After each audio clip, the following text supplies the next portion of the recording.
Welcome to Breakdown Friday episode number 4. My name is Bor, and every Friday I will break down a piece of copy that I've written in the past week, whether it's long form copy, short form copy, sales pages, email, social posts, or Facebook ads. I will analyze it for you and explain the big idea behind the copy or the psychological reason on why I write that way. So if you're a business owner or you're an up and coming copywriter like I do, you probably will walk away with some ideas on how to improve or edit your copy so that you can generate more sales for yourself or for your client. So I hope it helps, and then let's get started. So let me put myself in the corner, and then this week I will explain to you one of my social posts that I'm planning to post on my social profile. Basically, I'm using a contrarian approach, right? I just want to point out like this point, like I want to use my personal experience to bring out the point that the environment is important if we want to achieve anything big in our lives, whether it's mental environment or physical environment. What I mean is that mental environment is just your social circle or media consumption, right? Because what you interact with people, the ideas that you exchange will probably affect how you think, which is your mental environment. And then physical environment would be something like habits or distractions. How you design your environment will affect your habits and your productivity and your efficiency, your work, etc., etc. So yeah, so let's get started with the copy. I hate schools because of this. Okay, you can see it's kind of a polarizing statement, which I will probably trigger anyone. I mean, someone in the audience, but I mean, like, yeah, I mean, I will explain why. I mean, like, it's I don't totally hate school, but I just hate some part of it. Yep. See, sorry, I hate schools because of this. See, I've been using English as a non-native speaker for more than 10 years now.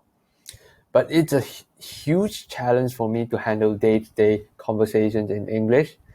I remember rejecting my German housemate's lunch invitation using the excuse of social anxiety, which was totally random.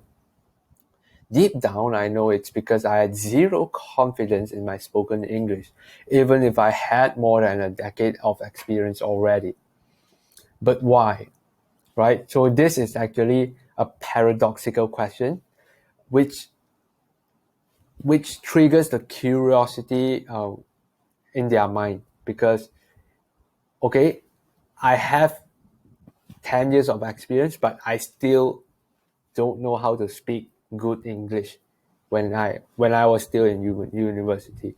So yeah, asking that kind of questions will pull them in, and then uh, they will tend to read deeper into the copy. Just take a look at the environment I was in. I attended Chinese schools my whole life. Everyone speaks in Chinese. It would be super weird if I'm the person who speaks an alien language. People will tease you. People will think you're an English speaker wannabe. People secretly want to drag you down. One word, judgmental. You can see how fucked up a school environment is, which is one of the reasons why I hate schools. I couldn't even speak in English for more than 5 minutes per week. That's less than 4 hours per year. Imagine that. Now, okay, this is the transition point. Okay, the part before is just like it's just a fucked up situation, like the the valley before the rise. Okay, so this is actually the transition. Okay, it's like a roller coaster. If the roller coaster is flat throughout the whole journey, it's not interesting enough, right? You have to have up and down so people will feel um, will feel like the copy is not boring, and then they will continue reading. Now, I made some changes to my environment. I surround myself with people who want to improve their spoken English by joining a fluency challenge. I can talk to 3 to 4 hours in English every week, excluding client calls, coaching programs, etc. So that's already a year worth of speaking in just a week. And I can repeat this however I want. But don't get me wrong, I still face a lot of problems with the language. What I can say is I'm on a better trajectory just by changing the environment. Okay, so I bring back the point that I want to get across. Okay, I want to make sure the flow isn't interrupted by random ideas, so that they won't. I mean, the copy will be tighter. Okay, so this is a transition to the lesson. Okay, the lesson. So here's the thing: if you ever want to achieve something in your life, the first step is to be mindful of your mental and physical environment. Mental environment would be something like social circle, media consumption, physical environment, habits, distractions. Then identify the things that hold you back and make dramatic changes to get rid of them. That's when you are on the way to the life you want to achieve. Okay, I missed something here. Okay, but basically, you get the idea. I start off with a personal story. It's not made up. It's my personal experience when I was still in university.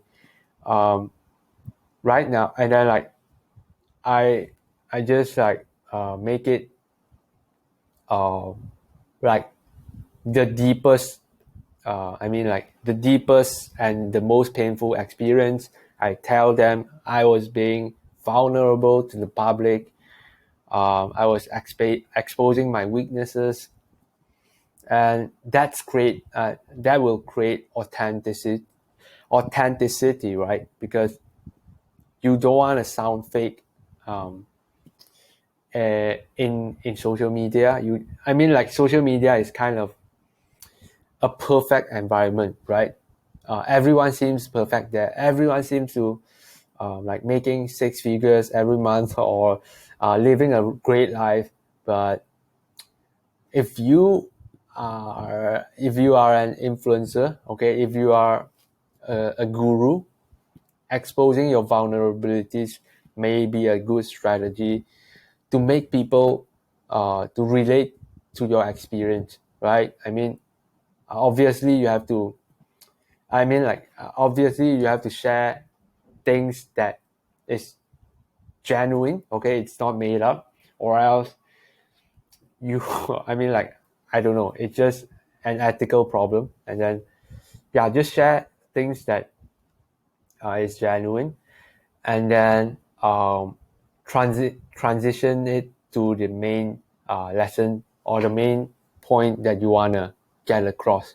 Okay, you don't want to speak something, you don't want to speak something in the social media and then nothing else, right? Okay, I can tell this story. Okay, okay, I can tell this story if I stop right here. Okay, it seems incomplete, right? You are sharing something and then it's halfway there. Okay, so you want people to walk away with something valuable. You don't want, you don't want to waste the audience's time, because everyone's time is important.